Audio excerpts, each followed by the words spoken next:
he is the legend. I have mad respect for him and what he does. And he's getting bigger and bigger and bigger each year. He's one of the greatest minds in music, in my opinion. I'm going like, how in the hell can a guy just make up stuff like that? And he just rhymed for minutes on end. Rapper, singer, coolest dude. He's just really good at being himself, and that's I admire that. He's a good man, Kelley James. I need a word, like a thought, an emotion, anything you want in the whole world. Random topic. Something you saw on Snapchat this morning. Juice. I got a pillow. Any reason why pillow? Bikini. Damn, Larry. Yeah, this is for real. He really hates it when you play left field. Lester's like, bro, don't call Schwarber out on it, yeah, no. That's what he's all about, yeah, KD. Let's just tell them victory. Wait, Curry, he's wearing pants. It's 100 degrees. Can you believe that? He's an athlete, but it's okay. Honestly, I'll take a stab. He was just really self-conscious about his calves. Next to you, man, they're exploding. Haha, so that, my folks, today's guest, Kelley James. So Kelley is a musical savant, freestyling his way through PGA Tours. The comments we heard there were mostly from PGA guys with a few others like a Steph Curry. Now he does private shows for Steph Curry, Tom Brady, Tiger Woods, just to name a few, and many of the Fortune 100 companies like Dell, AT&T, and Delta. Now his talent lies in his uncanny ability to improvise songs on the spot, integrate the audience in a way that delivers an engaging experience. I've personally been a part of a handful of Kelley's songs, and we'll get into how that actually comes about in a practical sense. But he also has experience in the podcast game. My biggest win with KJ, and anchored a series in partnership with the PGA called Cart Path Only. Now, Kelley's here today to share a ton with us, particularly his early musical aspirations. What did they look like, and how he could have ever imagined he would have turned out like he did today? The challenges of the shutdown in the music industry, with a particular focus on his livelihood, which is live performances. What we as consumers think about the music industry and what it's like to be on the other side of that, especially in today's world. Being a husband and a father who spends a lot of time on the road. His ability to stay true to his inner tracker, which I believe has led him to where he is today, and really stayed true to what his true north is.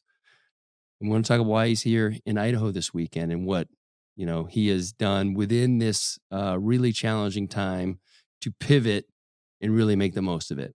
So without further ado, my dear friend, Kelley James. What's up, man? Thank you for having me. I wish everybody could see our view right now. We are looking at beautiful Lake Coeur d'Alene. We're in this incredible house right on the water. And I don't know if it gets better than Coeur d'Alene in the summertime. Brother, it's been, especially in today's world, it feels really good to be up here. Certainly, being in Austin is what's called a major city. Like, I mean, you're out in LA, so you know what that feels like to be kind of in the concrete jungle today. Mm-hmm. But for the past 2 months, you haven't known that. So let's just start in with that. What have you been up to? Yeah, I mean, again, you touched on it early. Clearly, the entire music industry has been disrupted. And it's really not that industry. It's every industry. And it goes beyond that. Every family, every person has had some sort of effect from, the last 5 months and all the things we've been dealing with. So there were two things for me that, just struck me early on. Number one, was this concept that, if I'm being honest, I had no idea what it was. Food insecurity. I just figured we live in the United States. We can take care of a lot of things. There's so much money. I knew that I'm sure people were struggling eating, but it wasn't something that I really focused on because nobody in my little circles deals with that.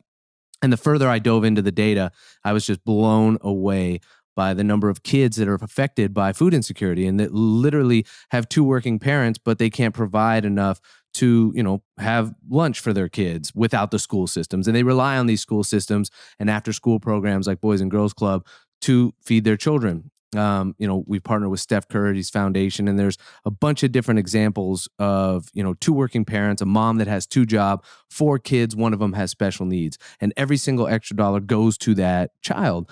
And they rely for the other 3 kids to have lunch at school, boys and girls club, dinner, snacks, all those things. Well, that's all gone. And, we don't know when it's coming back, at least in, pre-COVID sense.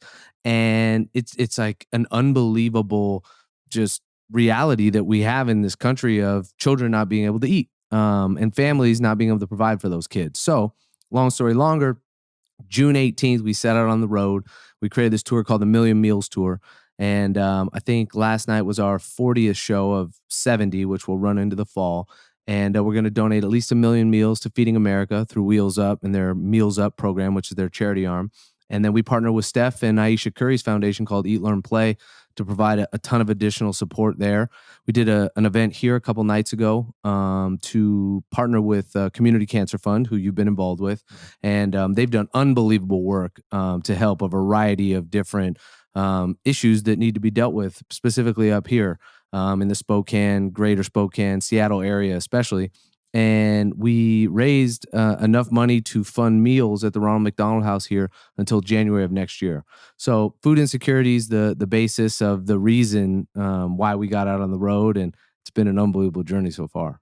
Yeah, and we were talking a few days ago about those things. And I would love for you to go just a little deeper into the Ronald McDonald House, what's going on there, because, at first blush, it's like, oh, that's cool, you provided meals. Well, it wasn't quite that simple, right? There was a real shortage and a lot of issues you had to, kind of work through with the house. Absolutely. I mean, for those who aren't familiar with Ronald McDonald House, their mission statement is essentially to make the cancer experience, if you can even call it that, but they are really trying to make that experience as positive as possible.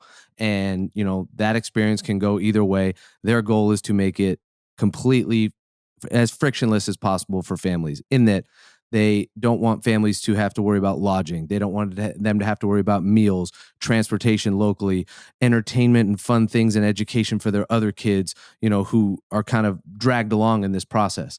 And across the nation, they've done an unbelievable job of, just making that what could be horrific experience as pleasant as possible. And a huge part of that is food and 3 meals a day, so that parents don't have to think about feeding themselves, feeding the patient, their child, and or the child's siblings. And a large part of that falls directly onto volunteers who come in and cook meals for the families. My mom was on the board of the Ronald McDonald House in the Bay Area, the Stanford one tied to Lucille Packard Hospital. And that was a massive, massive component of volunteering there, was coming in, cooking meals, Taco Tuesday, and doing all the fun things that they would do for the families and the kids. Well, COVID hits, they can't get volunteers in there. So the house kind of gets shut down in a lot of ways for a variety of reasons. And now they're back up and running, providing all the support for families, but they have no meals and they can't have outside people coming in to cook. And the budget isn't there. There was never a line item that was like, oh yeah, we're going to fund all these meals and have caterers come in. So a ton of unbelievable families have donated and, done their part and really helped out. But they were struggling, specifically the one up here, to provide food for families. And it was funded. We did the show 2 nights ago. We got everything funded up until November 1st. And then a handful of families that were at the show stepped up and wrote some meaningful checks. And we got meals guaranteed in the house for all the families until January of next year. So amazing effort. The Wolf family and the Gee family, just unbelievable, just champions of charitable goodness. I mean, their focus has always been on really making a difference in that regard. And it's tough to ask for money. As everybody knows, it's tough to ask your friends for favors, but specifically money. And even though it's for charity, it's just tough to go and ask your friends, I mean, conceptually, it seems easy. Like, oh yeah, it's a good thing to do. It's the right thing to do. Number one, it's hard to ask. Number two, it's hard to get people to convert. Most people kind of go, oh, I'm maxed out on my charitable donations and blah, blah, Yeah. which is all good. And Yeah, I get for it. sure. And again, there are no money trees in this world. But it's hard to ask your friends, and it's hard to, follow through, get the funds in the right place. And, it's really cool to be a part of situations where people are willing to make those asks and then go execute on their end. And, that's why, Steph and Aisha Curry in the Bay Area, they're doing an unbelievable job of really digging into this issue and doing something about it. Yeah, and I'm glad you brought up the wolves and the geese because they have, to your point, really um, they've made you want to be a part of what they're doing because it's really special and it's done so much good and they continue to do so much good. And as things change, they change whatever they need to do to help support the cancer community. And just for context, we're recording this in the middle of August, so I'm not sure when it comes out, but so we're talking about through November and now another couple of months. Yeah. So just tremendous. Yeah. Now, that begs a question to me.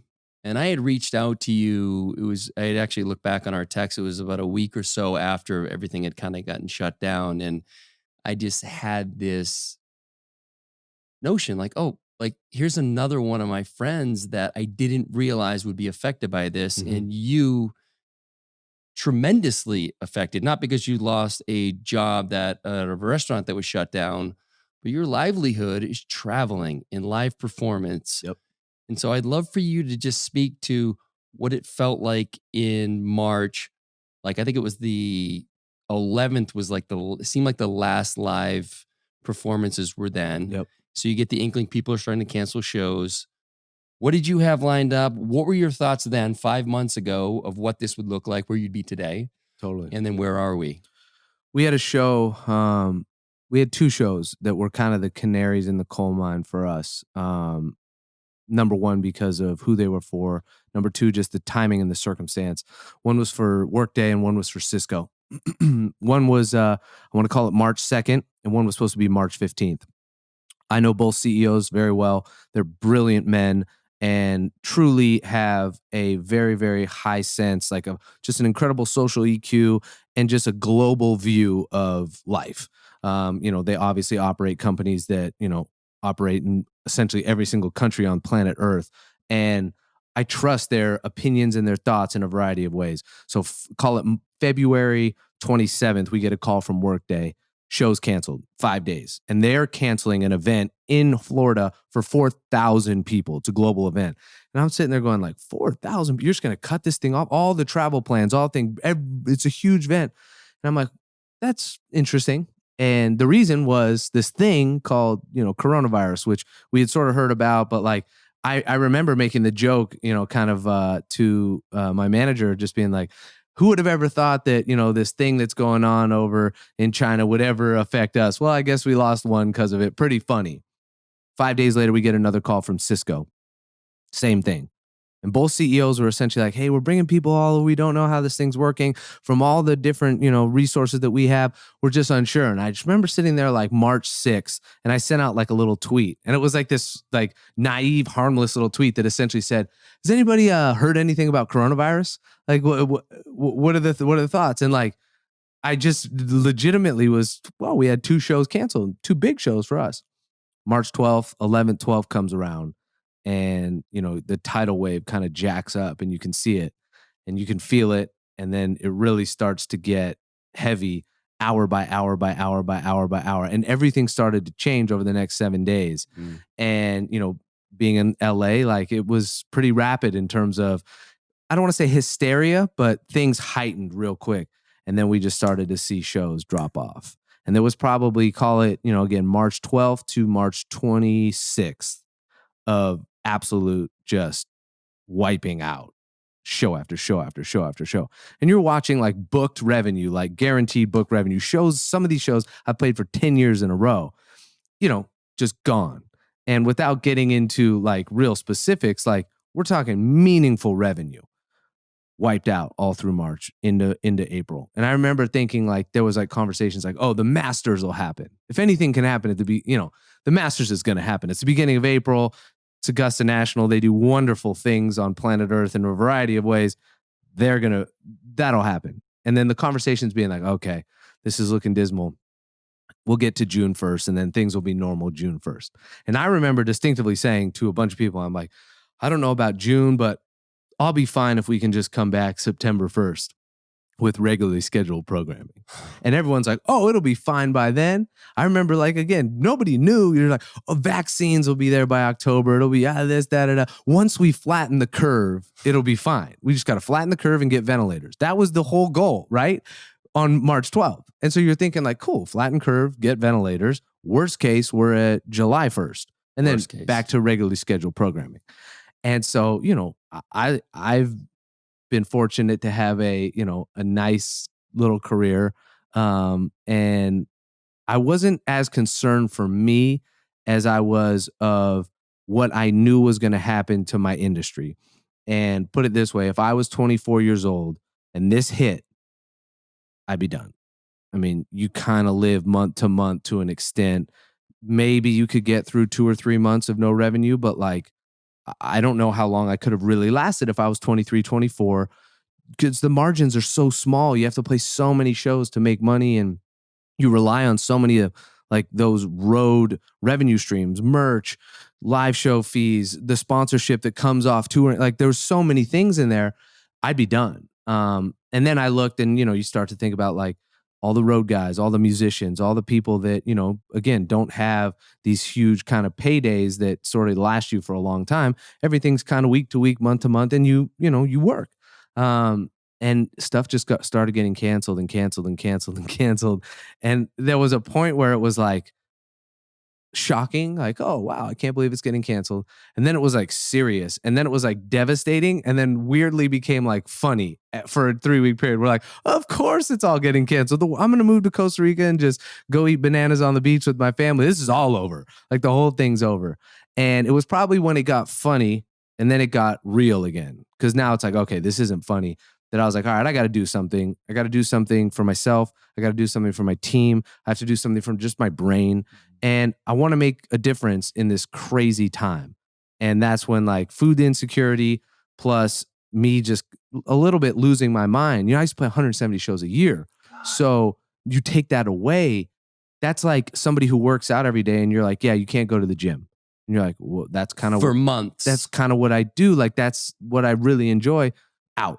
And so that was the moment that I decided, okay, we got to do something and we got to try. And I was going to do 6 shows in California. That was like my little vision. I was like, I'll do 6 shows, donate some money and just have a good time and get a little bit back into the live thing.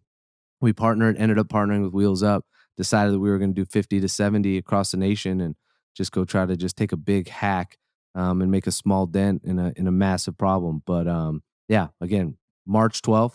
Devastating. I mean, and I have kids, like you talked about livelihood. Like then you really realize this might go until 2021. This might go till 2022. We don't know. When's the next time you can get people into a room? And I, again, hate to disparage the industry that I participate in and love, but not a lot of brain power in the music industry. There's no infrastructure. There's no scarcity. There's no, any real sense of longevity. And, the market's a fickle market. Anybody can enter at any time. Trends and tastes change all the time. And we're going to be the last ones that go back. Sports will go back. Everybody else will go back. We'll be the last ones that go back. Once arenas are packed and, NFL teams are back and NBA, the music industry will take the residual like, oh, that's how they did it. We'll do that. There's some concepts floating around right now, but in terms of really getting back to 100% capacity, full force model will be the very, very, very, very last industry to come back. Well, that lends to what I was saying earlier. I'd love to know. I know how I look at the music industry, Spotify, Pandora, whatever, Apple Music, and I listen to what I want to listen to. Yeah. That's not exactly how it works, right? I mean, for me, it's that subscription per month and it's peanuts. It is the absolute greatest time to be a consumer of music. And as a performer on one side, I'm also a consumer on the other side. It can't get better historically. Yes, it will continue to get better, but this is the best it's ever been by far. And it's like just unbelievable that you can say, hey, Siri, hey, Alexa, hey, Google, play this, or just flip on your phone, flip Spotify, and listen to any single piece of music that's ever been created on planet Earth. And you pay essentially nothing.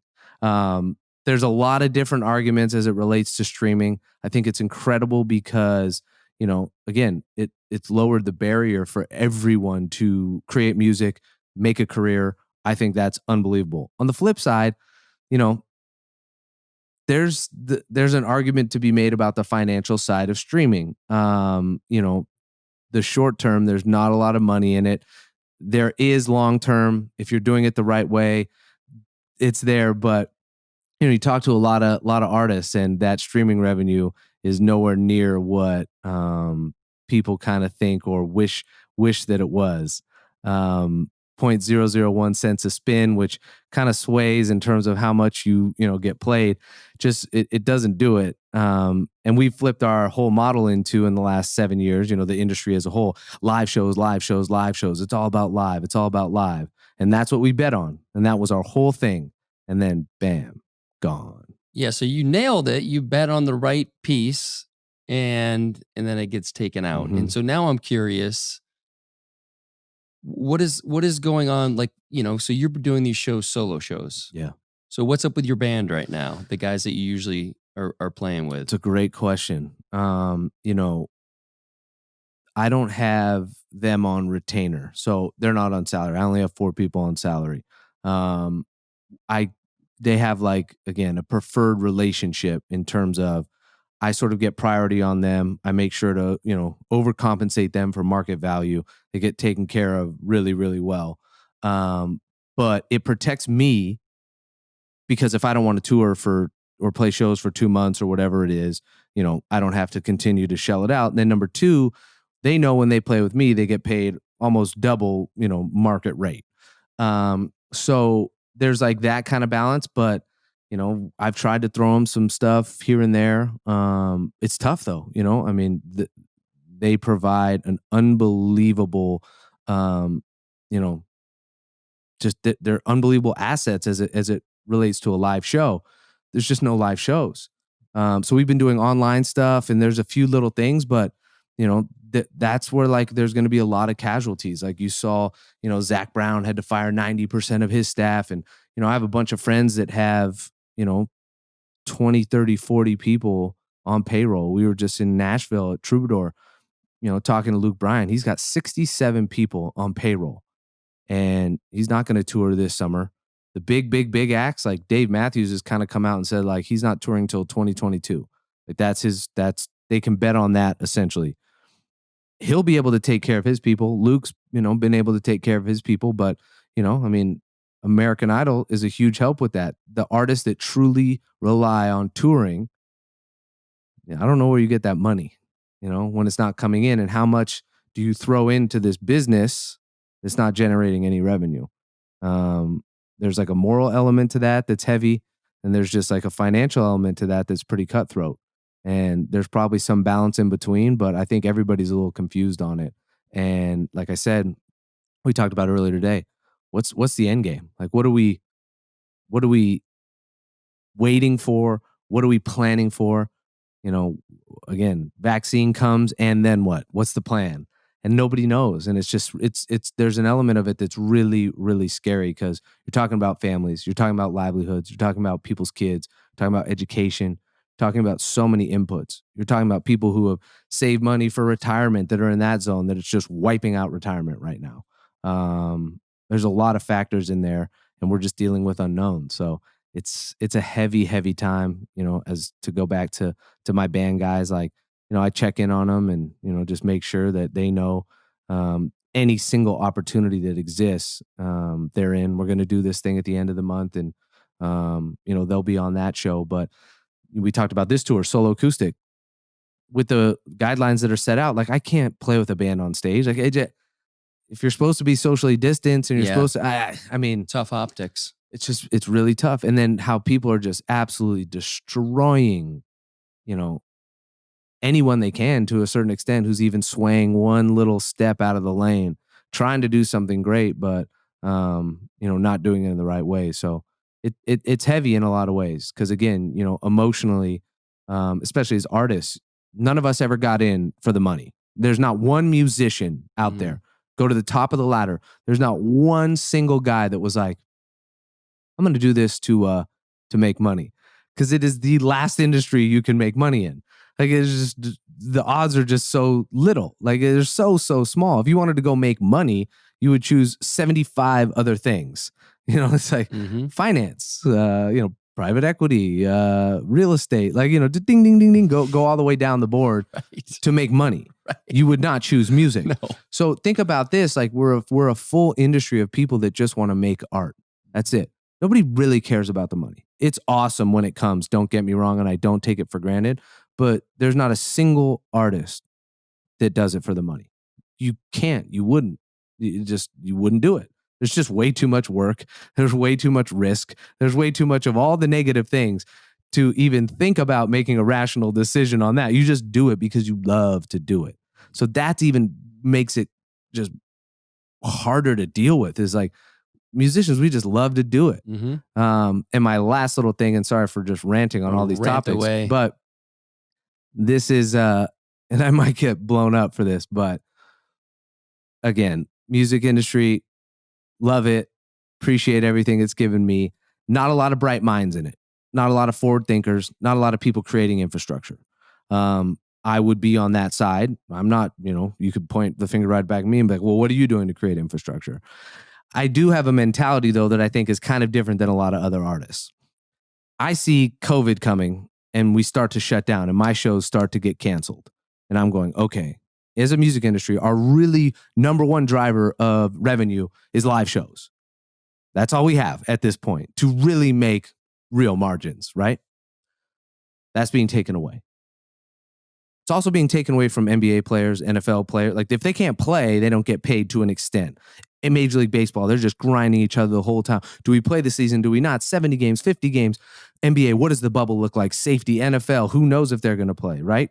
College football, we're watching the fallout happen right now. Yep. What does the music industry do? The day it happens, and for the next 2 months, all the COVID charity stuff was musicians playing a way inferior product in their, living rooms, et cetera, et cetera. And every single artist starts streaming for free online with no real way to monetize. And this is like a huge, you got to question those at the top, because name your top 100 artists. They could not tour for 2, 3, 4 years. It doesn't really matter, right? But, you look at a Zach Brown, and if he's firing people, like there's an issue there. Then you look at everybody below that, and everybody's playing, and the musicians are playing for free on Instagram and Facebook Live and YouTube and Twitch. And then we were the ones doing all the charity events on the thing, streaming, which is a garbage product. The technology does not exist to create an experience like a live show. Yep. My question to all these musicians, and I shout out some pings. My philosophy was like, oh, I am not doing a single live stream. I'm not putting out a note of music unless I get paid. So all my stuff will be private Zooms, all that, but you're not going to get this stuff for free. We've already given it all away. The music's free. The branding's free. Social media's free. Like all these artists are putting out all this content for free. There's no monetization strategy, really. And then this was my little flip. I go, you see LeBron James playing pickup games for free for charity? You see that? You see Mike Trout? Was he swinging baseball bats for free? Anybody? No one? You see Lamar Jackson running around doing free stuff? Oh, so you're saying all the other entertainment verticals. You see the UFC fighting for free? Any UFC fighters out there fighting for free for charity? There's real industries. Those LeBron makes what a year? Yeah. Well, he wasn't doing anything for free, and we do it. What actors were out there being like, we're going to put out little short films at home for free? Which ones? Show me. Zero. Yeah. But the music industry, brain power, infrastructure, forward thinking, which doesn't exist, we gave it all away again. We were the only ones. Why us? Why do we have to give it away? The real move would have been, from the top 50 artists, calling all music industry. Same thing that Major League Baseball did. Mm-hmm. Same thing that the NBA did. Same thing NFL. Calling all music industry participants. Collectively, this is the philosophy to protect all of us. No one plays a note of music. No one releases a note of music. No one puts up a video until we figure out how to put up a paywall and get compensated so we can take care of all these people who have children, who have mortgage payments, who have all these other expenses, real life, real jobs, real people. Don't give it away for free. Don't do it. What do? We give it away for free. No knock on Taylor Swift. What does Taylor Swift do? I was in quarantine and I felt like I had to release this album. It's like, we're just killing it for everybody else. Yeah. There was no plan with that. No. And it's not greed, because it's not. Because again, nobody does it for the money. We do it for the art. We just need to be smarter about the art. Taylor Swift didn't release that record for money. She doesn't need the money, and she never cares about the money. It's a fact. If you're that good at music, you don't do it for the money. It's not possible to do it for the money. Yep. But we have to make smarter decisions, because this is real life. And again, Zach Brown's an easy example just because it was publicized and it was early on. But when he's laying off 90% of his people, they have children. They have mortgages. They have expenses. This is real life. We have to be a little bit more precious about this thing that we do. And we're just not. Just give it away. Again, nobody you know in any world was doing what the music industry did. And we gave it all away for free. And the worst part was all those live performances, like people playing at their houses. And it was such good intention. The entertainment experience was absolute garbage. It was forced. It was quick. And it was garbage. You think the NBA was going to go play games that didn't look great? You think that it's not possible, because those industries, they have something to protect. They have brain power. They have infrastructure. Music industry, don't have it. And once again, when they write the history books on what we've done in the last 30 years with the music industry, that'll be another check mark in the, can you believe they did that? Fuck. I mean, when we gave away all the intellectual property to iTunes and let iTunes price the album and then chop up the album, our whole model was based on selling a disc for $15. Okay? You have two choices. You either lock down that model or you pivot and you control the pivot. We did neither. We didn't lock down the $15 plastic disc model, and we didn't control the pivot. We said, well, let's let Apple do it. And they chop up the album and they say every song's 99 cents. My whole thing was like, so wait, you're telling me, and I legitimately thought this, I put out an album in like 2007, and it's like the best I could do. You know, it's like the best one. And I'm like, so you're telling me the worst song on this album, which objectively is garbage, Nice. is the same price as the Beatles' Let It Be. Think about that. In what world? That would be like this waterfront real estate being priced the same as desert real estate in the middle of Arizona. Yeah. 1 acre here, 1 acre there. It's not the same. The music industry, we gave it away. We said, we'll let someone else deal with that. That's too complicated for us. Let's let them price it. Let's let them come up with the technology side. Let's let them control how we market, how we distribute, the devices that we use. It's all out of our hands, and we gave it all away. We gave away the intellectual property. We controlled it, and then we gave it away. We gave it away to Spotify. You know? I mean, Jay-Z, I thought, had a great premise of like starting Tidal with that whole Why crew. didn't that work? Again, we've already given it all away. Yeah. We've already pissed in the ocean. You can't get it back. Now we're trying to get people to switch from Spotify to Tidal. And the thing is, Spotify had the whole catalog. We already gave it all to Spotify. Tidal didn't have it. Think about this. Kanye West put out 2 records, I think, only on Tidal. And they did nothing because no one ever heard them because everybody used Spotify. And then he had to. He's an equity holder in Tidal. He had to go now put out music everywhere else. Just think about that. It's crazy. Jay-Z's record that he put out, it was an unbelievable album. You can only listen to it on Tidal. Well, who hears Tidal? Who only listens to Tidal? Or who flips back and forth? You don't say, hey, Siri, play blah, blah, blah. Well, they automatically play it in Apple Music, or they play it in Spotify. They don't play it in Tidal. You're not going, hey, Google, open Tidal. And I don't even know if that's possible. Maybe it's possible. Who knows? But that's the music industry right there. That's it. Like, that's it. Flip it over to every other entertainment vertical. Look at what the film industry's done. Look at what the TV industry's done to adapt to Netflix and Hulu.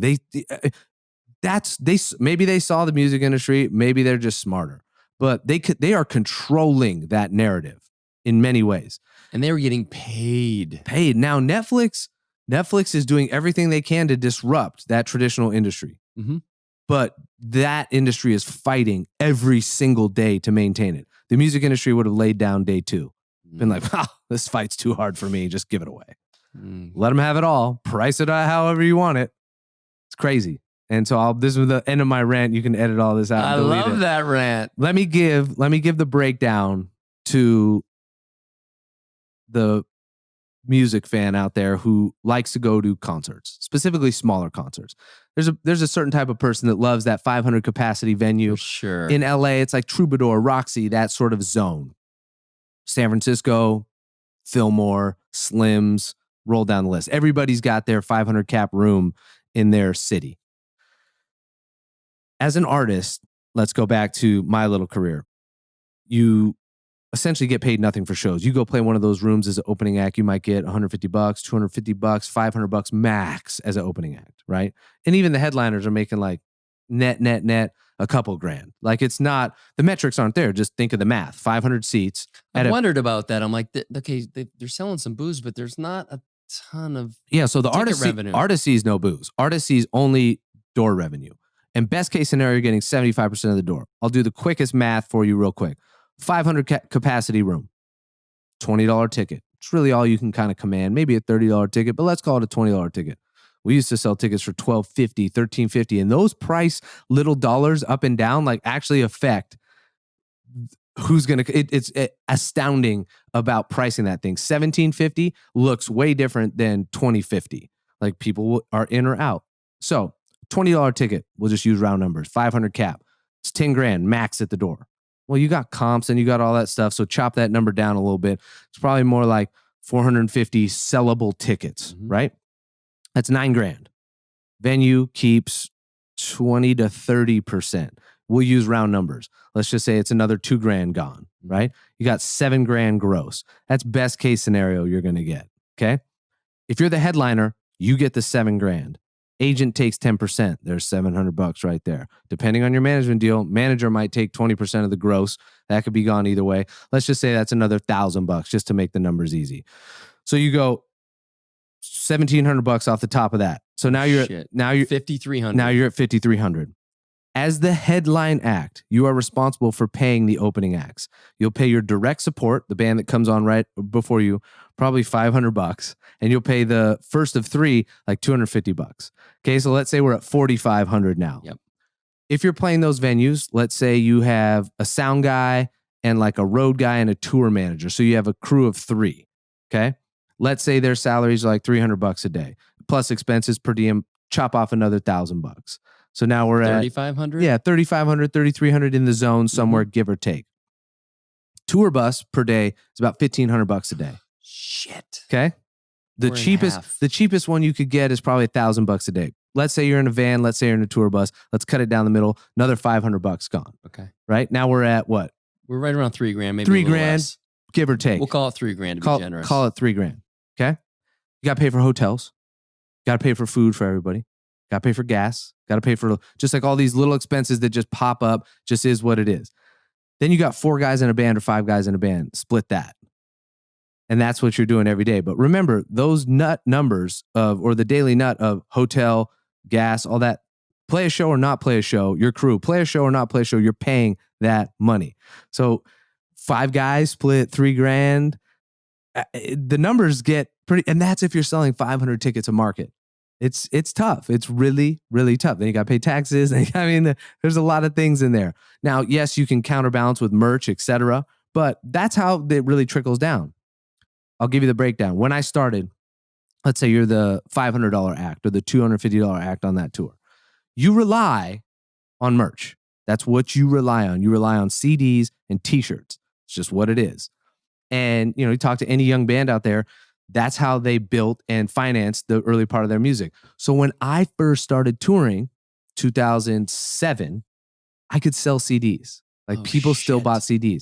I watched, because I'll never forget, the first show I ever played with an album, I was in college. I went to UC Santa Barbara, played for Pi-Fi at UC Santa Barbara. There were 50 girls. I sold 43 CDs. Oh, yes. Because this was back in the time where everybody bought their own CDs, is what it is. Call it 2004, 3-4, somewhere in the zone. $10 a CD. It's like $430. Pay me $500 for the show. It's a pretty good night, right? I watched as I played these colleges, it go down, down, down, down. And you knew people were burning and you knew the whole thing. And there was 3 seminal moments for me. One was when you started to watch the CDs fall, and you're like, okay, you'd watch a girl come up to the merch table or whatever after a show at a club or whatever. She'd be like, oh, I'll have a CD. And you knew like she was going to burn it for some friends, but like whatever. She knew that like, okay, I'm going to burn it.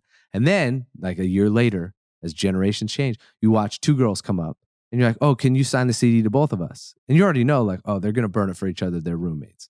Then you have like four girls come up and it's not even the concept. And they're like, oh yeah, blah, blah, just sign it to all of us. We'll just, kind of burn it for each other. And you're like, okay, they don't even understand. The moment that I knew it was all over in terms of that revenue stream, which is was a driver for a lot of artists. And anybody who came up in the last 25 years knows how valuable and important that was. We played, I forget what college it was, but it was at a sorority house. They had just put in a whole new AV system into the entire sorority. New Wi-Fi was out, and the social chair comes up and she goes, before the show, she's like, oh, can I buy a CD? And I was like, yeah. She's like, oh, this is so awesome. She's like, you don't really need to sell them because she's like, telling you don't really need to sell them if you want more room on this table or do whatever. She's like, and I was like, oh, well, no, we like sell them so that everybody can get them. She's like, well, I was just going to upload this to the server in the house so that just all the girls could grab the music. And dead serious, no remorse, rightfully so. It didn't mean anything. And I'm like, this is the end. She's going to upload this CD to the server in the house. Everybody's just going to download the music, 100 girls, and that's it. And I just remember being like, wow. So you used to be able to live or at least sustain these, little, again, we talked about when I was 24, month by month. If you're making $400 to $1,000 a night on merch, you can continue to train. You continue to grow this thing. You continue to pay band members and crew guys and, keep the whole thing going. People can eat. Take that away. It's just an unbelievably different scenario. I have no idea how a young artist would actually really make money today, specifically on the road. Another reason, ticket prices during that whole thing started to skyrocket. I remember Kanye did the Glow in the Dark tour, and like the ticket prices were like $190 a ticket for like normal seats. And I just remember being like, wow. Taylor Swift tickets. I mean, the dollar amount is just crazy. Well, people in the United States only have so much disposable income. And, you can get into a whole different conversation about like, the fact that like $40 here or there, you could be maxing out somebody's budget. So if they're going to go buy Taylor Swift tickets, not to rip on Taylor Swift on this whole thing, but name your artist, Kenny Chesney tickets, Kanye tickets, Drake tickets, whatever. They're expensive now. So it used to be, let's say $100. Now it's $200 a ticket, $300 a ticket. That's taking away a huge chunk of disposable income that people used to spend on lower level artists, that $20 ticket. They don't have that anymore. It's just the math. They don't have it anymore. The top's getting it. The mid and the bottom aren't getting it. Nobody's going to see those shows. They don't have the money. Well, if they don't have the money, they're not in the clubs. It's like this vicious cycle where it's like, that culture is not there anymore. Those bands aren't touring like that. And so, we're just watching like the money be kind of squeezed out. It's definitely moved towards the top. I transitioned my model over into private shows in the corporate space just because there's real dollars there. But I don't know how you do the traditional thing anymore. Well, I'd love to talk about that. I mentioned it earlier about this idea of you just staying true to, that inner tracker, and you just knew that you kind of stayed with the art and what made you feel alive. And that's kind of what brought you back out on the road. But I mean,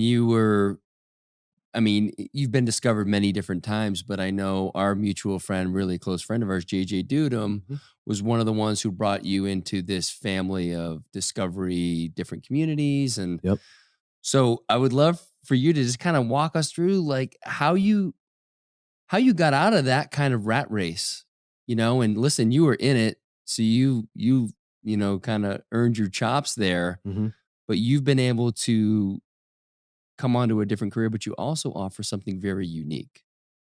So there's something that I'd love to have you talk about that as well. But like, what's it been like to go from what you just described to flying private to these different shows, and everybody knows you and you know everybody. And it's not just like, oh, I know, it's like your friends, you guys play golf, you do these events. It's a whole thing. These are your people. Right. And so I love I've known you for probably 10 years and just watch you more and more. And like some of the travel you've done, it just blows my mind. but I've loved, you've always shown up the same. This is the same guy I met 10 years ago. Yeah. He's got a couple kids now. Right. You know, and so that's what I've really loved about what I've seen from where I sit.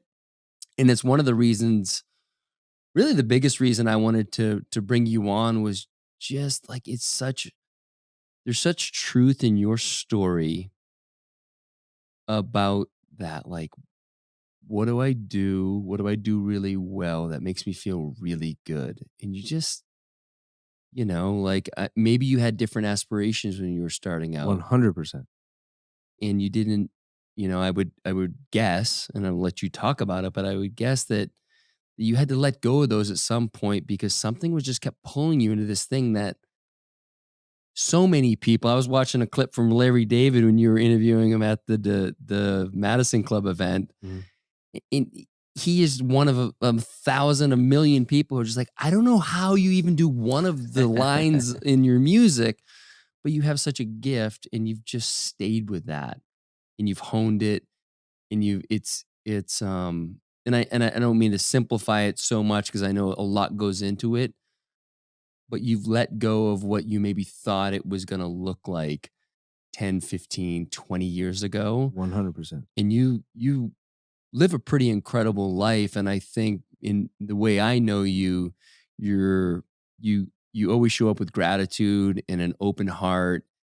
And yeah, I just, in this industry, in any industry, when you start to have this success and you can get pulled in a different direction that, you know, doesn't feel as true to your heart. So anyway, I would love to just have you unpack that a little bit. I think you're dead on in when anybody starts, specifically art, and that's in sports for that matter, business for that matter, it's anything in life. You start out with a vision and you usually choose somebody at the top. You pick your idol. It could be business and you say, I want to be George Roberts or Henry Kravis and be the craziest leveraged buyout guy in the history of the world. I read Barbarians at the Gate and that's my thing. You could be like, I want to be Michael Jordan. I want to be, you know, Mick Jagger. Name your guy, name your girl, the top of the top. That's your vision. You're a little kid. I want to be a firefighter, whatever, like whatever your vision is. And then reality starts to, you know, come into play. An issue that I feel like so many people deal with, and it's rough, is letting that vision, which is always motivational and it's always a great roadmap, letting the vision get in the way of what reality is. And as you actually start to go down that path, those two things aren't really in play together because you're just looking at the vision, but then reality starts to come in over here. And sometimes they're right in line and sometimes it all works out great. Perfect. But most of the time it doesn't. And I was always willing to objectively assess where I was in life, what it meant to me personally, and try to like let the ego aside of like, oh, I'm not Mick Jagger. Well, what am I? And my whole thing, and it's so cliche and almost dumb to say, is like my whole goal, even to this day, is like, I'm just trying to figure out how to be me. Oh, dude. And it's like, I want to be Bob Dylan so badly in terms of lyric writing. I want to be Eddie Vedder so badly in terms of singing. I want to play guitar like John Mayer more than anything else in this world. That's the goal.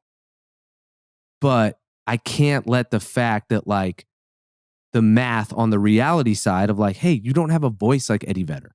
Like you don't have Bob Dylan's, like you don't have that, which is fine. I need to figure out how to be me and get to the biggest, highest level I can while being me. Using that as motivation, using that as a blueprint, but like still figuring out how to be me. And when you're you, that means you're honest. When you're you, that means that it's authentic. When you're you, it's repeatable because it's not fake. When you're you, people feel that it's you because it's not bullshit. It's real. And I always said it from early on. I was like, I am willing to do music. Again, I want to be Eddie Vedder. I want to be Mayer. I want to be Mick Jagger. I want to be Bob Dylan. 100%. Would love to play guitar, sing, act, do all the stuff that comes with that. But I always said, the only way I can do this is if I, knowing who I am, can dress the way I dress, talk the way I talk, act the way I act, off stage as I do on stage. If that works, then I'm willing to do this. But if I have to go and put on an act, I'll never be able to sustain it because it's an act. It's like when you're trying to keep up a lie, right? Like we all know everybody's lied before and everybody's told like a deep lie where you're like, okay, well, I told that lie and I had to tell that lie to catch up with this lie. And we've all been caught in it where you forget your lies. It's an anxiety inducing mental state. You know, it doesn't work for the long term. It's super good for the short term. To lie to someone and get out of something that's so easy, tell a little white lie, which turns into a bigger lie. That's great. The short term's amazing. The long term, not possible. And so for me, it was about truthfully assessing who I am and just doubling down on that. I worked so hard to write the best possible music I could. And it was like B+ at best. And I just couldn't convert in the studio. It didn't make sense to me.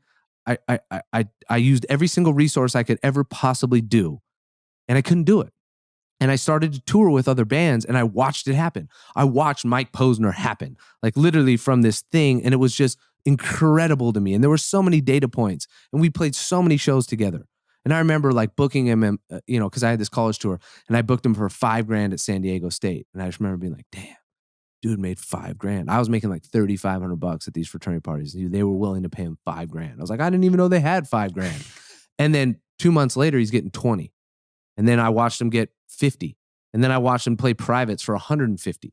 And I'm like, oh my, and I saw, the music was so good. I saw Swayze like just do it. Like the music was amazing, let alone a bunch of other acts.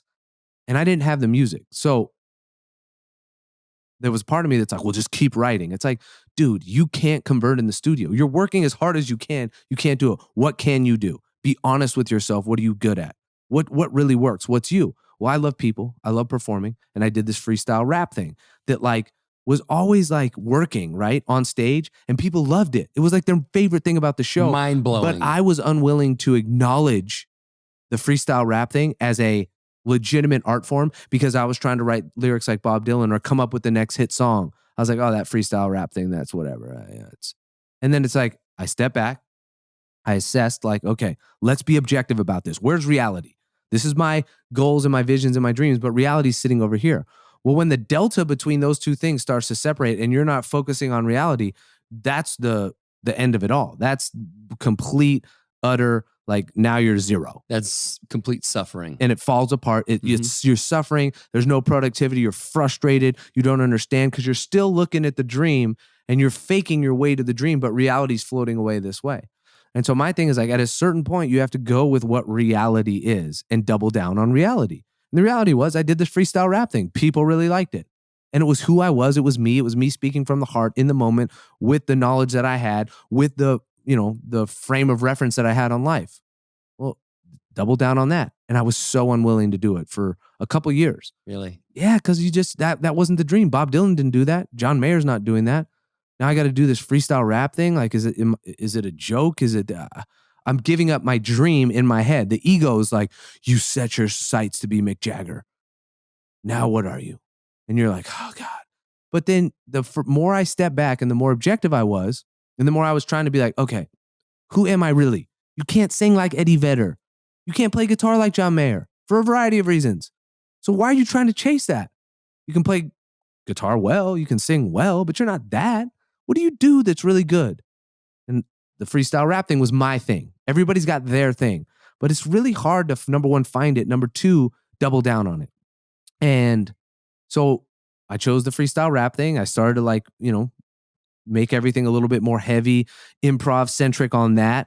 And then my big kind of awakening was, having children. My wife got pregnant with our first one, 6-7 years ago. And I sat back and that was the moment. And I'm like, I got to make a decision here. I can continue to, square peg into the circle hole and pray to God that the little edges pop off and that I can jam it through and that it works. While I'm watching everybody else go circle peg, circle hole, boom, circle peg, circle hole, boom, circle peg. And I'm sitting there with the square peg. Or you can go try to find the square hole with your square peg. And so I'm sitting there going like, yeah, but my dream's over here, circle hole, circle hole. Put the freaking square peg in the square hole. over here. Drop the ego. Be objective. Look at what it really is and then double down on it. Work harder than you've ever worked. Because that works. That's who you are. You know, again, that was me being me. I could dress the way I dress. I could talk the way I talk. I could be around the people I wanted to be around. I thought, I just got to work harder in the studio. I hate the studio. That's not for me as a human. I like sunlight. I like people. I have ADD. I can't sit in a room for 10 hours and listen to a snare sound. I can't do it. That's being honest. It's not my thing. You know, I can't go like do the music tours and like those aren't my people. Like my people are, you know, more athletes and like that's just where my brain was. I grew up being an athlete. Like I majored in business in college. Like I didn't major in music. Like my parents like completely were like against music my whole life. Well, so now I'm going to go try to hang out with all these musicians that I really have not much in common with. I have way more in common with insurance salesmen and point guards than I do. It's an interesting Venn diagram. Than I do with a, you know, crazy, unbelievably talented musician. Yeah. And I respect them so much. And I love being in that world for a little bit, but that's not who I am. It's just not. If I'm looking at my life objectively, it's not who I am. So when I step back, my wife gets pregnant, I had to assess like, all right, what's this going to be? We were on a tour, 45 days, 38 shows, small clubs. It's grindy. You know, you're in a tour bus with 10, 11 guys. It's like, it's real. It's really real. And it was in winter too, which just like magnifies anything that's negative. And you're going and it's, you know, -8 with wind chill. And you decide that, you know, oh, wow, the tour just got routed through Minneapolis right now. Like we played that First Ave venue, that Prince's venue or whatever. And I walked home to the hotel from the venue, 4 blocks, -17 with wind chill. I got in the lobby, and again, I'm from California, so I apologize to anybody who actually deals with real weather. I'm very soft as it relates to that, and I couldn't breathe in the lobby. And I just remember I like had my guitar because I was going to play a little bit in the room, and I was just like, and like even the guy at the lobby was like, "What are you doing?" And I was like, "I just walked like 4 blocks," and he's like, "Dude, that's really bad for your lungs to just like breathe in that. Like it's -17. You don't have I'm in California jacket. Like I got no scarf. I got nothing. Right? My hands." And I just remember thinking like, all right, I got to step back and I got to reassess. And the next day, I spent a long time just being like, all right, who am I trying to be? And then what's the reality? And reality had already kind of skated away this way. And I'm still holding on to this like dream thing and this vision of who I think I am. It's like, no. Who are you really?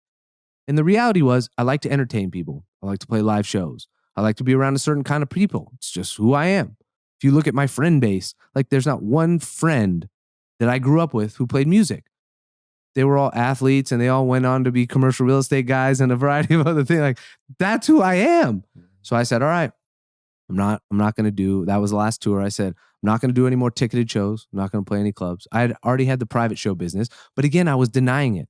And if you look back at the math, I was making 20 times what I was on the private show side as I was doing this traditional touring model thing. And I was holding on to it so tightly because that was the dream. That's who I thought I was. It's like, no, dude. Well, and each time, and if you're not watching on the YouTube here and you're just listening, like every time you say the dream and you talk about that, it's all up in the head. And you always, and then when you're talking about reality, you keep touching your heart and you're talking about reality. And it's like reality is that truth. Yep. And that dream becomes a fantasy. And when those two things are at odds, and we don't just see, you know, the fantasy, and as you said, it can be motivational. It can give you an idea of what it may look like. Yes. But if you don't just always come back and anchor into that heart and what feels true to you, and you just keep saying every time you talk about reality, and sometimes people think reality is kind of a dirty word, but you know, just substitute the word truth because you keep touching your heart whenever you talk about that.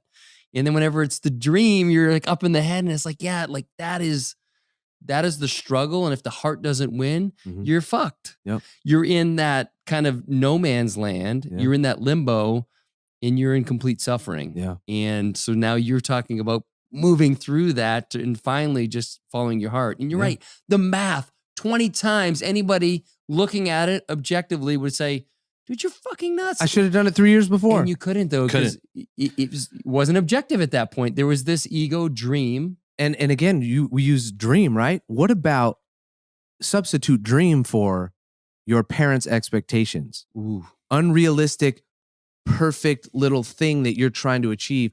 And like anything that's not that's 2, 3, 4 degrees off, you have this anxiety of like, well, it's not perfect. And we deal with that every single day. I still deal with it every single day. Have to remind myself every day, like, life is what I am, not this thing that the Catholic Church taught me. I went to Catholic school for 12 years.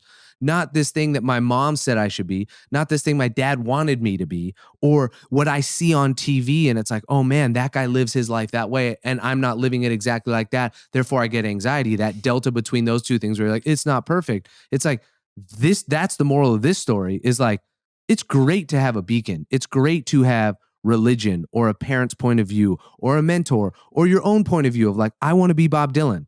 Well, trying to be Bob Dylan got me really good at writing lyrics. Trying to play guitar like John Mayer has made me like a pretty good guitar player. Like trying to sing like Vedder, like really helped. But like, there's got to be a point where you unhook the shooting star and you go do your own thing. It can only get you so far. And that's actually the point of success is the deviation from the dream. Once you've ridden the shooting star for so long, you'll never catch it. It's just not going to happen. But we get so like all in our heads about like, and my house doesn't look like this, or my body doesn't look like that, or my career doesn't look like this, or I don't have this bank account with those zeros. Like, well, that's not real. You'll never have that. That's like trying to go achieve this perfect little target. You'll never hit it because it's moving away. It's the dream. The dream is only there to get you on the path. The dream is only there to get your engine started to start to go. And then you got to figure out your own thing.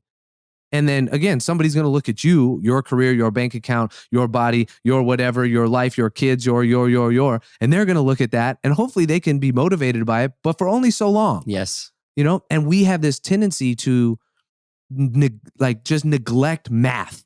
Like we're in a very, very special place right now with an unbelievable crew of people right up the hill.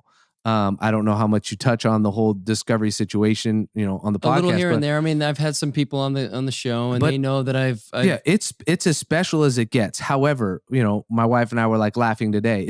And you see it everywhere, and it's it is what it is. No matter where you are, like people find a bunch of like problems with wherever situation they are. Like it's just what it is, and we neglect the math. We neglect the fact that like we are so lucky to be there. Like. If you look at the math of where we're at right now, we are on a lake home on arguably at least top 3 lake in the United States. There's math. Let's do math. There's only so many lakeside homes on this lake. And if you really like think about it on like this macro level, like how special we are to be right here, right now with dogs barking and kids around and all the fun stuff. It's so unbelievable. We're so lucky, but it would be so easy for me to sit here and go, oh, well, or I'm sure I wish the view was like a little more open on that side. I don't like that house across the water. I wish they could do a little bit better landscaping. We can do that all day. Again, we're neglecting math at that point. Straight math. It's not emotional. There's no advice. This is math. This is 2 + 2 = 4. And so as we revert back to my situation, I just looked at the math and I'm like, okay, it was easy to look at the money math, but then I looked at the life math.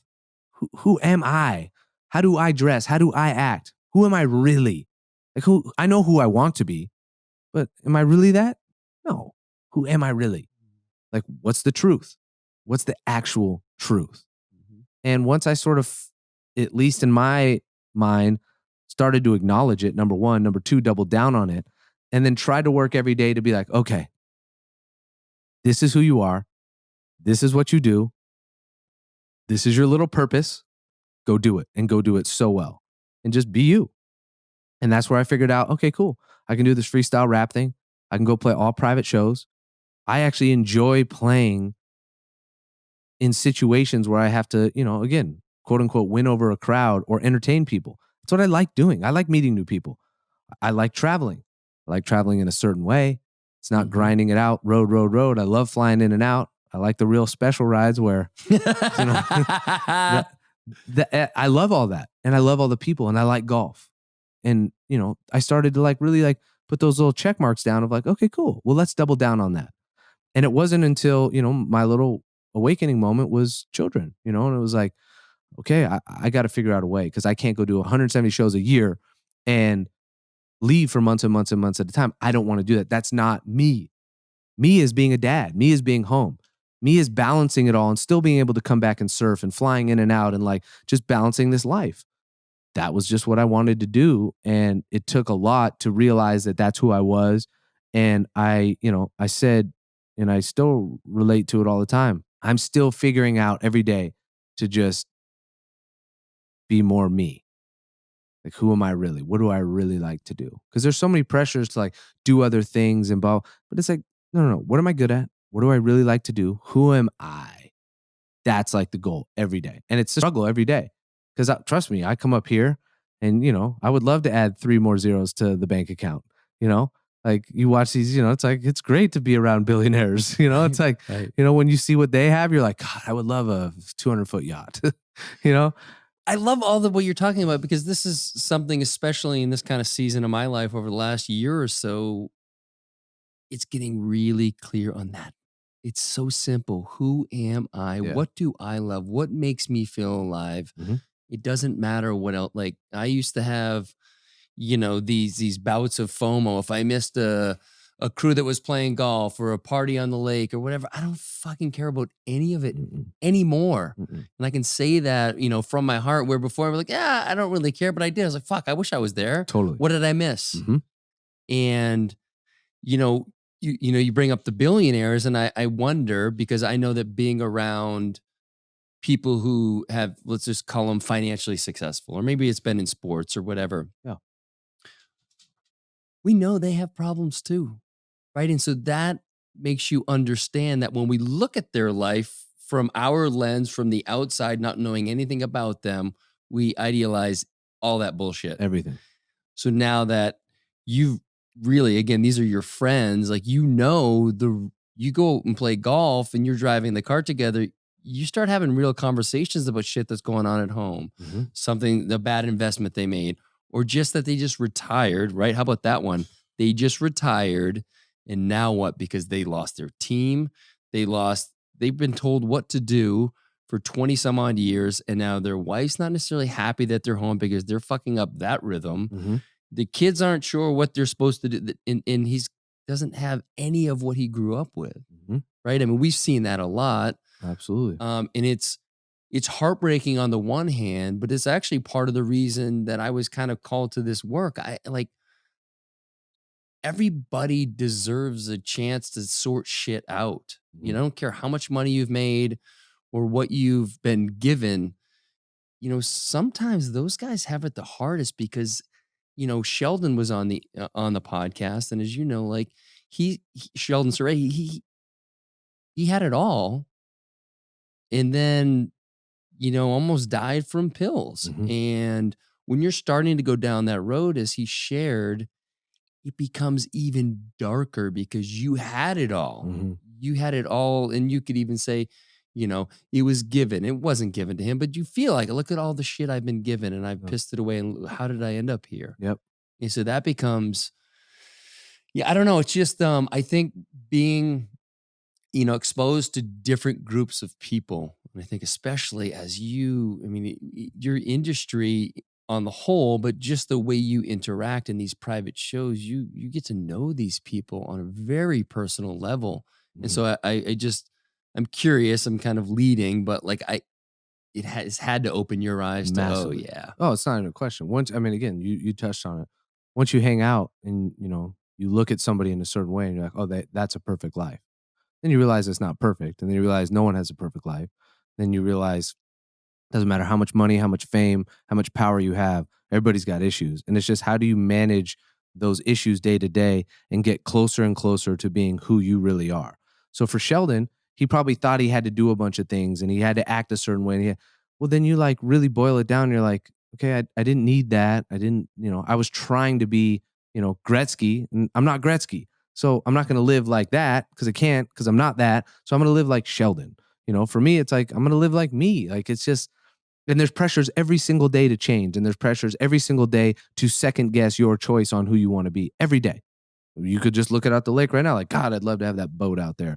You got $300,000 you can give me right now so I can go offer that guy. I mean, yeah. And it's like, every day you look at stuff. And rightfully so, you know, we'll go down to the lake today and it's like, you know, I'm like, God, that guy's ripped. I need to start working out every day and I'm going to dedicate it's like, dude, is that really me? Is that really what I want to do? Right. And number one, do I really have the genetics to ever look like that guy? Like, do the math. Like, where's the math? Is me being in a gym for 3 hours a day what I want to do? There's some guys that's their thing. Some guys it's not. It's the same thing with guitar playing. Do I really want to go and John Mayer 7 hours a day? No, it's not me. It's just not me. You got to be honest with that. You can use John Mayer as motivation to be like, wow, okay, he did 7. Probably me is more like 90 minutes. And then I'll go do other things. And that's okay. Yeah. Doesn't mean that I'm not working hard. Doesn't mean that I don't have goals. Doesn't mean that I just failed and gave up. It's like, no, you don't have to be that. You know, if looking at that dude as motivation, be like, okay, he's 3 hours in the gym and it just gets me to go 30 minutes of cardio every day. Okay, cool. We got a win out of that. That's who I am. That's me. And you can always push yourself. You can always push yourself to be better, but it has to be in an authentic way. It has to be who you are, you know? And we all get pressured. Again, you look at athletes, all that stuff happens so fast. And, you know, you literally study other athletes to play better. Well, then you kind of study their lifestyle and you feel like all these things come with it. Well, like I got to have the watch and I got to have the cars and I got to have the houses and I don't know. That's what they all did. We all do it, right? Like, and we all have done so many dumb things and made so many stupid purchases and stupid life decisions, you know? And it's like, because of what? I know for me, like I was like, I got to party like Led Zeppelin would. Like, I only got a couple years doing this touring thing. I got to rage out of my mind, you know? Yeah. And there was a point where like I was like highly aware of like, I wasn't like treating people, never mean, but I was highly aware of like, I literally viewed every day and people in general, specifically girls, as like kind of, for lack of a better word, disposable. Mhm. Almost like the Vegas mentality of like, it all gets erased. Yep. And so you go day by day and it's a very temporary and it's not a healthy way to live because nothing matters.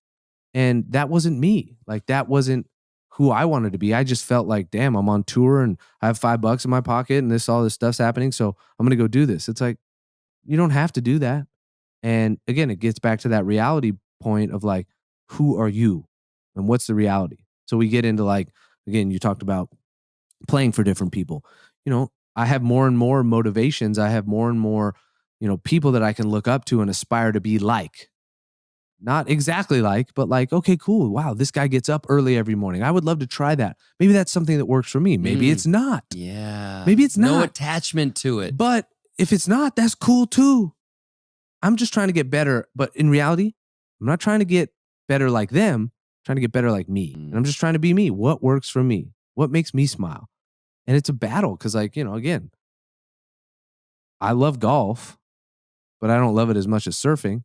And like I sacrifice all the time to go play golf when I would rather be surfing. I know that that makes me way happier than golf. Fact. 10 out of 10 times surfing over golf. Not even a question. But I play golf and, you know, there's pressures to be good and you got to go out there. And so golf today is still a balance for me of like, how much time do I want to put into this in terms of maxing out my enjoyment, knowing that it's good for business, knowing that it's great for friends, et cetera, et cetera. But like in terms of enjoyment, surfing's my thing. That's where I want to be. So we go back to the music thing and it's still like a battle every day to figure out what's me.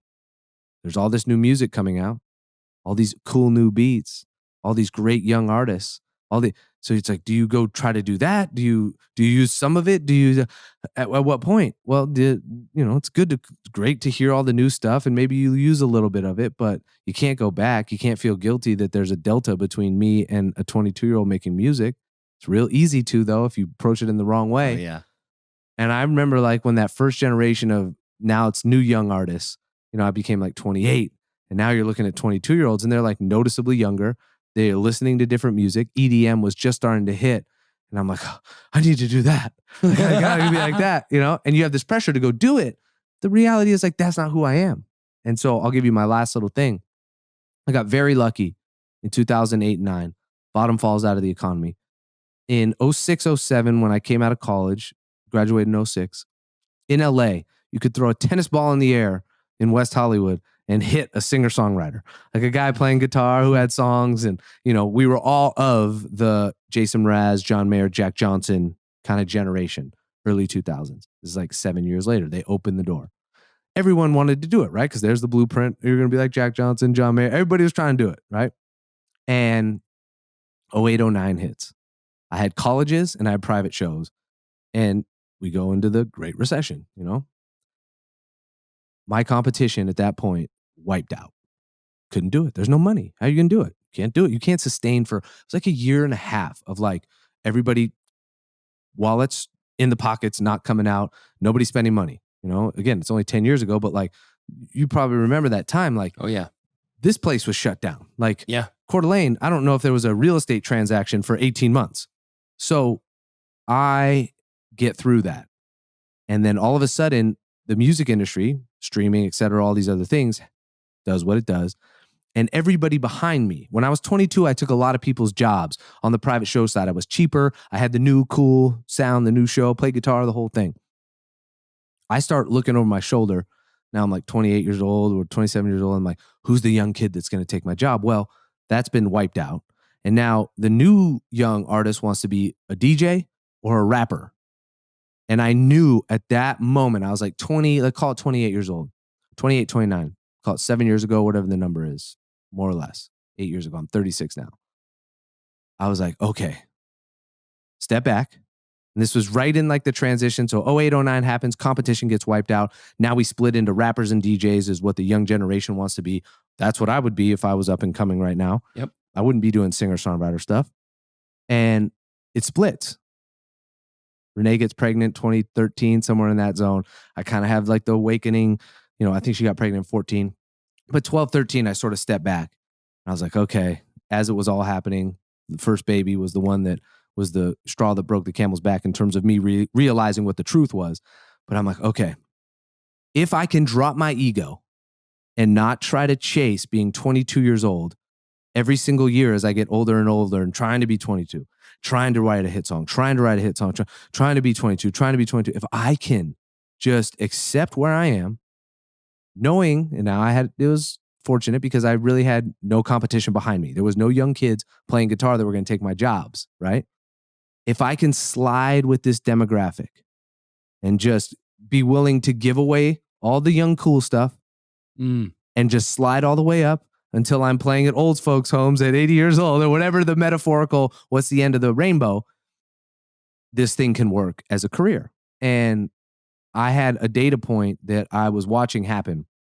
At 23 years old, I played 15 shows for Red Bull in 1 year. I was 23. I had acoustic guitar. I was doing rap music, freestyle. That was a cool thing then, right? That was what was cool. And then the next year I did like 12, then I did 12, then I did like 9, then I did 8, then I did 8, and then it was like 2. Then it was like 1. And then the last year I played like an executive retreat, like for all like the, 50-year-olds plus. Guys. Yeah. And I just remember being like, okay, that's the signal right there. And I remember the shows I used to play, now they had DJs or now they had rappers, which is all good. And I just remember thinking like, okay, that's the signal right there. I'm not the cool kid anymore. And those kids won't be either in 6 to 8 years. But are you willing, me, to slide and just accept who I am? What's the truth of this math? And if I can slide and say, okay, cool, you can have Red Bull. I'll take Mercedes and Rolex. Yes. You can have Oakley. I'll take Farmers Insurance. Yes. That's all good, right? Yes. And as long as like I can accept that and not feel pressure to go be 22 or do, that, then it can't be wrong because that means I get to be honest. That means I get to play my age. That means I get to be me because I'm a 36-year-old dad with a fat little bod. It's like, that's who I am. If I'm not being honest with that and I'm trying all these things to, well, if I can just kind of act 28 and do, it's like, no, just be 36. Just be the dad with 2 kids playing music. Because this is the thing. If I could do it like that, I can do it for a long time. Because it's real. It's authentic. I'll be on stage and people know that I'm not faking. This is just who I am. If they don't like it, well, then, the career fails. But I wasn't meant to do it anyways. Because the other way would have been synthesized. It would have failed at some point. And it would have failed in a bad way. It would probably never work, to be honest with you. But if I can slide and just be me, next year at 37, in 3 years, 4 years at 40, I can just be me at 40 and play to the people that, are in that zone. Great. And if I can give away and never chase being 22, that's it. Because then I get to be me. But I watch so many artists just still try to like chase that hit song. And there's so much pressure from the industry. Well, you can't write a hit song at 36 years old. You can't. I mean, maybe there's 20 people on planet Earth that can, but they all have writers. You go to the best in the game. They all have writers. Or, let me clarify that statement. They're writing from where they are in life. Best example, Jay-Z. Authentic. It's about his life. He raps about his daughter. He raps about art. He raps about whatever is his life. He's not rapping like he's 25. He's rapping about his age. And if he wanted to go write a trap beat infused hit song, he'd just go hire a bunch of 24-year-old writers and he could do it, but they would be writing it. It's not authentic. He can't speak that language, rightfully so. No one can. So you have two choices. You can either go, synthesize the whole thing, which is never really authentic anyway. It's very difficult to do. Or you can slide, which is very hard because you have to be honest. Jay-Z's literally paddling out into uncharted territory. Like there's no rapper his age who's made it that long with that kind of notoriety and success, who still drops albums that are impactful and important. So what's he going to rap about? What does the 50-year-old, 60-year-old rapper rap about? We've never had a prolific 60-year-old rapper. They haven't been around. They haven't released music. He's just sailing out into uncharted water. He's authentic though. He'll rap about, Grandkids. Medicare or whatever, grandkids and Medicare. Think about that. Like, because his audience will now be retiring. His audience will now be looking at like retirement communities, and those are all real things, That's authenticity. That's why we see so many acts, they call them like legacy acts. And it's like acts from the 70s or the 80s, like still kind of playing the hit songs, kind of sort of trying to dress the right way. Well, why can't they write hit songs? Well, because there was a point, it's probably 8 years when it all kind of fizzled out, where they were trying to write songs like they were when they were 24. We have an unbelievable opportunity right now as musicians to write for a demographic that is exactly who we are. Before, you had to write hit songs. So I don't fault those guys 70s, 80s, because the whole machine was based on a window of 18 to 25-year-olds. That was the zone. The music had to work for that zone, and that was pop music. And there was no access to any other kind of music. No one would even pay for a recording to hear the thoughts of a 45-year-old play music. You would never spend that money. Could never get distributed, could never get marketed. Today we can. It's free. So I think there's going to be a whole resurgence of like acts that we listen to. Like I would love to hear, name a band that was like big at some point for us, like early 2000s or 90s for that matter. I'm thinking of smaller ones, but like, let's just even say, like there was a band, like I would love for Ben Harper to try to make a record like he did in the 90s. Oh shit, yeah. Like, well, I would love for him to just go like do original Ben Harper. Now I know he's grown as an artist and I know there's all those things, but like he could do it, and I don't want anybody to go back on creativity and be like, oh, that was then. It's all good, but there's no pressure anymore to go try to be the next version of, you can still go just be who you were and who you are. That was super authentic. Like, again, I'm not saying like either on this whole thing, like abandon the past either. Like if you did something that's great and that's who you were, like I've always done the freestyle rap thing. You can do it in a little different way, but I've always done the same exact type of thing. It's who I am. Can't change that drastically no matter what I slide to or how I change things. So I feel like, again, in terms of people, it's what's the dream? What's the beacon? Go after it. Try to be perfect. Absolutely. Everybody should. But know when to pull the ripcord. And it's way quicker than most people think. Like you don't have to stay in it until you're miserable. I don't like to be in the studio for 10 hours a day. It's not my thing. I love to work. It's just not in the studio. That's not who I am. Mm-hmm. There's guys in my life, my drummer, my keys player, their dream day is 12 hours in the studio. Dream day. Walk out of that thing with the biggest smile on their face. I walk out like I just saw ghosts and, my puppy died, It's like It's just not my thing. You know, for them, their nightmare would be to do what I do, which is like socialize and be around people and have to be. I like doing it. They would hate that, to go meet all these new people and I just like talking to people. I like it, but that's me. That's not them. So neither's right or wrong. It's just about finding out who you are. And I think that that's like my little kind of path every day. It's like, okay, cool. I'm going to try to find out how to be more like me. And to answer your initial question, 70 minutes later after you answered it, going to all these cities. We've been on the road for this, since June 18th. We're approaching 2 months straight on the road. I've had my kids with me, my 2 road guys, my wife and our nanny, traveling around the nation. 2 months, big circle around the United States. And, I've gotten to see so many unbelievable things that I've seen before, not with my family though, not at 36, not with all the craziness that's going on in the world. And I get to take little bits and pieces of what people do and apply them to my life and say like, ooh, this guy works out every morning at 6 a.m. Is that for me? Nope. Okay, I'm going to try it this way. I'm going to try it that way. I know I need to be in shape, but what gets me? Like pickleball on this trip has been amazing.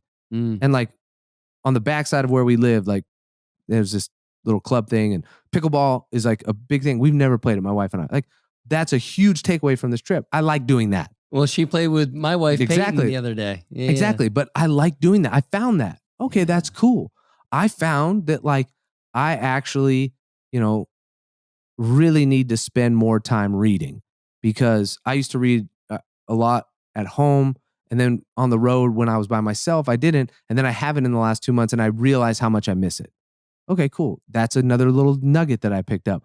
I've realized now just like how people like cycle their lives in terms of like relaxation and like going and enjoying something and balancing it with work. I have a crazy tendency to just like go workaholic status and just like super extreme. It's not healthy, and it's okay to like relax and take time off. And that's why places like this exist. I didn't grow up like that. My dad worked so hard, and like, that was just all my family really knew was that kind of grind. My mother saw it with my grandfather. The guy worked his butt off. But I found that like, okay, cool. My mode is about doing, a few different things, the relaxing things cool in there. I need to incorporate surfing and, the activities that I like to do more. Like you just grab all these little pieces and then I'm going to apply it, and not how they did it, but how I'm going to do it, and sometimes it's hard again, because we get so much pressure, specifically from parents, society, social media. It's so crazy to scroll through Instagram because it's so perfect. And it's awesome. And so much of it's motivating and so much of it makes you happy. But like, can't tell you the dozens and dozens and dozens of times where I've been flipping through Instagram and like, you get anxiety like, oh God, they're doing this. They have that. I don't know. I wasn't there. We talked about the FOMO thing, like all the above. And, all that's cool if you use it in the right way. It's like a little bit of medicine. Like it's very motivating. It's very like, oh, wow, they're wake surfing. I'm going to go I would love to learn that one day. Or this person went to Utah and they climbed this mountain. Like I saw a buddy of mine who like went on this awesome hike with his wife today, and it was on Instagram and it looked amazing.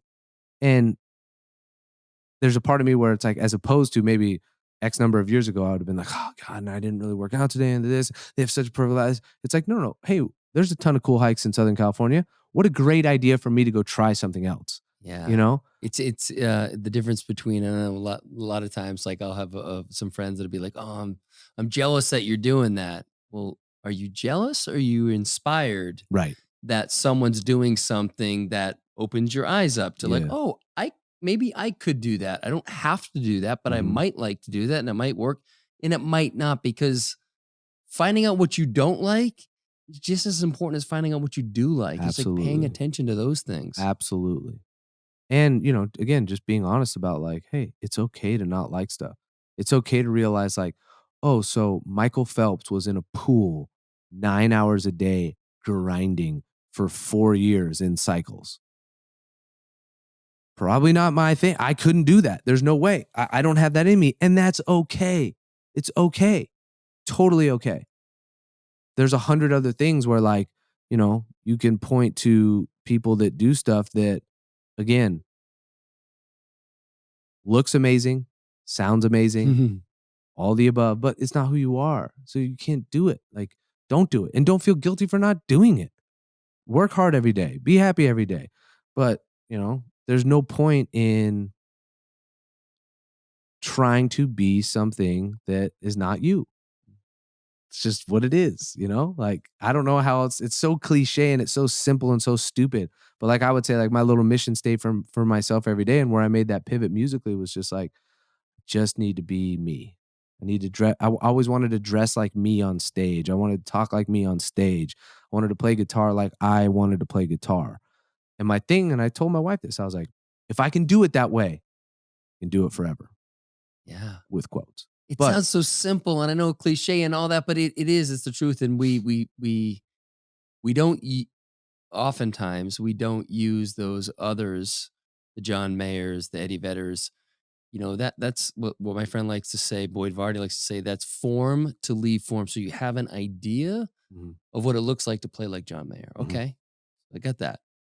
Now, and you know how to sing like Eddie Vedder and so on and so forth, and be a showman like Robert Plant, whatever. And then, okay, I'm going to leave that form, and then I'm going to be, who am I within all of that? Yeah. Right. And what does that look like? And can I be okay with that? Because I will get challenged. There will be things that come up on Instagram that look cooler than what I'm doing or whatever, but is that really me? Who am I? Yeah. And I love that you keep coming back to that because it is so simple, but it's so easy for us to overlook it. We often do. You know, you say you struggle with it every day. I do too. And it's okay because we're aware that we are struggling with it. And that's the biggest thing, is being aware that it's something that is really important to us. And for so long, I didn't know who I was. I didn't even know there was a such thing as to be me. And it was different than what I was doing. Right. And when I woke up to that, and as you first wake up to it, it's a bit terrifying because you're like, who the fuck am I? Oh no. Yeah. None of this stuff makes sense to me. It's actually not me. I don't believe these things. Then you realize you actually get to kind of write that script yourself, and just by paying attention, and it's your gift. You just show up as you. Exactly. And you don't have, there's no story to remember. How do I There's do no it? lie. There's no lie. You don't have to As little as cover the up, lie may be. You don't have to cover it up. And we all do it in some capacity and battle with it every day. But I think that's like again, you look at like, you look at quote unquote, like, older people, and they just don't care. And there's like something so beautiful in just like not caring. And it's not that you like have a disregard for all of it, but like you said, like, I used to have FOMO, this, like, I don't know, there's just a point where you just stop caring. And I think that's a huge part about being older or growing older. And, what maturity really means is like knowing when to give a shit. Yeah. Yeah. And it's, and just, I want to be clear about the lack of FOMO. This is what it looks like. Oh, so-and-so had a party and they did this and that. And it's not like I'm just like, oh, I didn't want to be there. It enters my mind like, oh, it would have been cool to be there. So it still goes through that iteration, but rather than go down the path of, motherfucker, I missed that. I wonder what that was like. It's like, it doesn't matter. It doesn't matter because it's today. Whatever happened last night or whatever the party was, it really doesn't matter. It impacts nothing. And it's just getting in the right relationship with those things. Cause again, it's so simple. It's who are you? What makes you come alive? Have those dreams, but realize that those dreams can turn into fantasies and they can pull you further away from that reality, which is your truth. Right. And so before you brought your guitar, so I'd love for you to play something, whatever you feel called to play. 100%. And before we do that, I just want to ask you,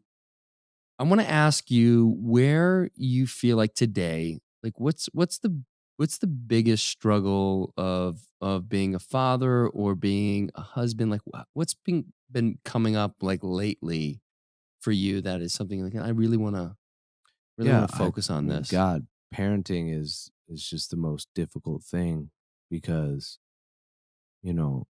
it's your responsibility to show these children how to be the best possible them and to give them some guidelines and, smooth out some edges that we as humans naturally have, I think we're naturally like greedy as humans. We're naturally skeptical as humans, like all those things. And it's about, softening a lot of edges for a kid, showing like a ridiculous amount of love, but like presenting as many opportunities as you possibly can for your children, regardless of wherever you sit in the socioeconomic ladder or whatever it may be in terms of resources. You want to present as many opportunities as possible for your children. And then, again, there's no right or wrong way to raise a child. Every child needs their own special, customized, handling protocol, if you will. For sure. And there's, it's been said a million times, but there's no handbook for parenting. And I think every day, from school to discipline to every little decision that you have to make as a parent, it's just the hardest thing, because you kind of second guess yourself. Like, I don't know, is this right? I feel like, okay, I need to be a little stricter on him right now for these reasons. I don't know. Like this, it's what it feels like. I hope I'm making the best possible thing. Right. I need to show him a little bit more love in these ways, or every other decision you could possibly make. The parenting part is so hard because you're dealing with another human being. You're responsible for that human being. They don't know how to really give you feedback. You might get it in certain ways and think but it might not be what you think it is. That's just the hardest part for me. And trying to be the best me for them, try to set a really good example, but also understanding that like they need to fail and they need to scrape knees and they need to suffer a little bit and they need to learn really harsh lessons, and that, you won't always have a handler in life to show you the right or wrong. Like there's got to be some times where I'm like, okay, we'll let him go do that thing. I know outcome's probably not going to be good. I could fix it right now, but in this circumstance, I'm not. And I'm going to watch him learn a little lesson here. And this one's going to be rough. Is that the right choice? Is that the wrong choice? Was that the right time? Was that the wrong? As a parent, you sit there and you're like, oh God, because there's nobody else. I mean, you have, hopefully, somebody else in your life who's raising the child with you, or a group of friends that can give you advice, but sometimes not. Sometimes you're just out there solo trying to do it. And there's a lot of people who don't have that support system. And, it's one parent making a decision. And then you don't know if you made the right decision necessarily because you didn't actually take the other alternative. Exactly. So you're stuck with... They're stuck with the decision. That's it. There's no coming back from that one. All right. I got to get you out to the boat. So let's play this song. All right. Let's get, I'll get the guitar real quick. Yeah. All right. Give me a random topic, Cal. Anything you want. Lauryn Hill? Would that be considered a topic? You can do whatever you want. Lauryn Hill and what else? Coffee? Coffee? Lauryn Hill. I like it. It's called Coffee, Lauryn Hill. We'll do it in the key of C.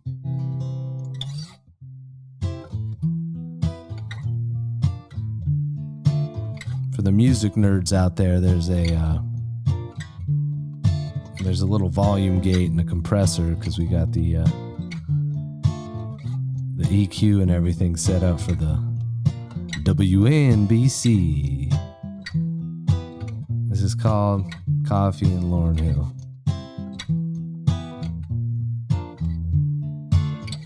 I probably should have asked, what do you call this podcast? I follow you on IG, but I need to freestyle about this. Can you tell me? The Great Unlearn, yes, we all know. The miseducation of Lauryn Hill, let's go. I'm unlearning how to be someone else, trying to figure out how to be me. You can tell I just spent a whole 90 minutes. Now I'm freestyling, spitting, getting in it. Talking about being a dad and a brother and a son, and I'm gonna be good to my mother. She raised me, my dad was on the road, trying to be something else. I know we all know. Went to Catholic school for 12 years. I was 12 years old, drinking beer. years. Got in trouble, yeah, you see. Everybody was like, he's not gonna be anything valuable in this life. So I had to figure it out, and time after time I failed. But you know me, well, I grabbed the pail, grabbed the bucket, and yeah, I almost bailed out from my canoe. But yeah, I started shoveling that water out of it, yeah, and I was doubling down on my future, down on me. I was just trying to get that right mentality to understand that everything isn't free. I gotta work hard, but I just really gotta try to be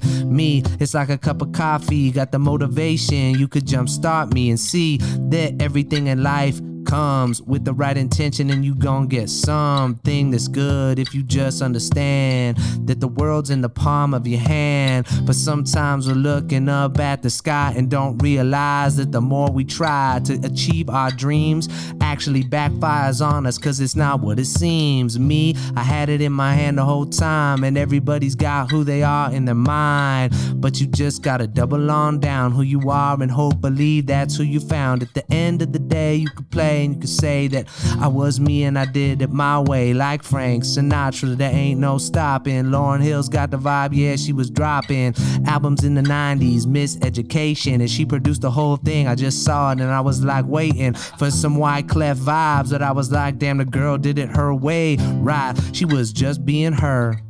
Honest in every way, you can confirm that when you listen to those Lauryn Hill lyrics, everybody hears it and they're like, she spits so good every day, and every single rhyme was from the heart. She said all the things in her head, and she went and did it, yeah, and instead of relying on somebody else, she did her own thing, yeah, you could tell. That's authenticity, just like a good cup of black coffee. A cup of black coffee in the morning always feels right. Everybody knows, yeah, you know you just need one. I have a tendency to have 3 or 4. Sometimes I don't really know if I need more, but I could order it cause I like the buzz, but then I pay for it in many ways because I can't sleep at night. Yeah, that's right. 1 cup for me is all I need. And that's a metaphor for life and everything. Moderation and everything you do, and I sing about it from time to time. You know, I just need a little coffee to get me going. Go. I know I gotta go slow. Sometimes realize that life doesn't know what's coming my way, and I don't either.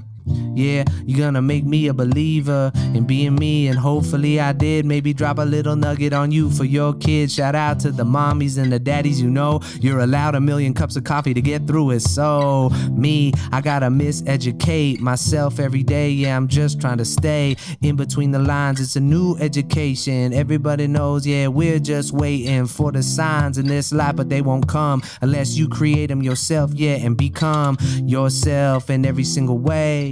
Chilling in Coeur d'Alene here today with my pal Cal on a vibe. Got the doggy over there, that's right. Got 1,000,000 calls from my wife. Gotta take the kids out on the boat. About an hour late, but it's okay. Great conversation here today, and that's all I got for you, sir. This is the vibe here. It's the Great Unlearn. Was that the name of the podcast, The Great Unlearn? Okay. Nailed it. I was thinking on that last line. I was like, oh God, something unlearned. Yes. Something unlearned. There you go, man. That's all. Thanks, brother. See you, man. Thank you for having me.